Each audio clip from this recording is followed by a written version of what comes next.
महाराष्ट्राच्या राजकारणाची आता गंमत अशी झाली आहे, म्हणजे आता सगळा विनोदी प्रकार चालू आहे. लहानपणी आपल्याला शिकवायचे ना, छगन कमळ बघ, बबन कमळ बघ, तसं आता महाराष्ट्रात प्रत्यक्षात घडतं आहे. कमळाचे प्रयोग चालले आहेत. आता काँग्रेस आणि राष्ट्रवादीने जो चिखल करून ठेवला त्याच्यामध्ये कमळ उगवलं. आता परिस्थिती अशी झालेली आहे की दादा आणि शिंदे यांनी कमळाशी अफेअर सुरू केल्यामुळे, लव अफेअर, आणि कमळाला पण दोघे आवडल्यामुळे कमळाने त्या दोघांचं रूपांतर केलं भुंग्यामध्ये. आता भुंग्याला काय पाहिजे? मध.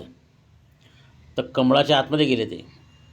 आता कमळाचं वैशिष्ट्य काय? तो कोणाला एकदम मत देत नाही, एक तर दिवसभर, फक्त रात्री मध घ्यायचं नाही. तर शिंदे आणि पवारांना हे जरा नियम अवघड चालले आहेत, शिंदे आणि दादांना, की रात्री मध घ्यायचं नाही, कमळ बंद होतं, आपली पानं मिटून घेतं. बरं, कमळ एकदम सगळ्यांना मत देत नाही, कोणाला मधाचा थेंब, कोणाला थोडं मधाचं चाटण लावतं, कोणाला मधाचं पॅकेज देतं. तर आता थोडंसं जरा प्रॉब्लेम असा झाला आहे की हे भुंगे जे आहेत ते कमळामुळे अडकलेले आहेत.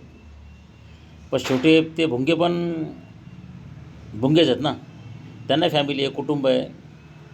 मग त्यांनी असं ठरवलं की कमळाची पानं कुरतडायची. मग त्यांनी त्यांची फौज लावली कामाला.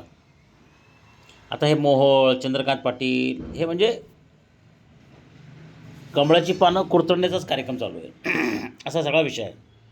दुसरीकडे ठाकरे बंधू, त्यांचे पाय चिखलात रुतलेले आहेत, कारण ते कमळापासून दूर गेले आणि कमळ वाहवत गेलं दुसरीकडे, आणि सगळीकडे कमळच कमळ झाले. बरं, कमळाला व्यसन घालण्यासाठी किंवा कमळाशी रिलेशन ठेवण्यासाठी यांच्याकडे हिंदुत्वाची दोरी होती, त्यांनी ती सोडून दिली. आता कमळाला कंट्रोल करता येत नाही आहे आणि कमळाशी लव अफेअर होऊ शकत नाही. मग आता काय?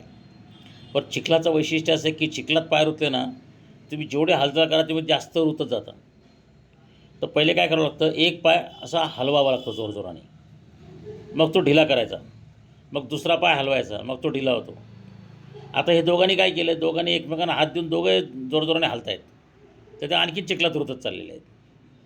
असा म्हणजे लय लय प्रॉब्लेम झालेला आहे,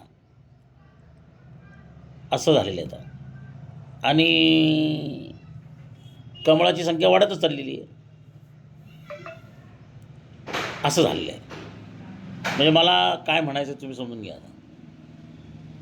अजूनही राजयुद्ध जर माझ्याकडे आले, माझी फीस दिली, तर मार्ग काढू शकतो, मी चिखल पातळ करू शकतो.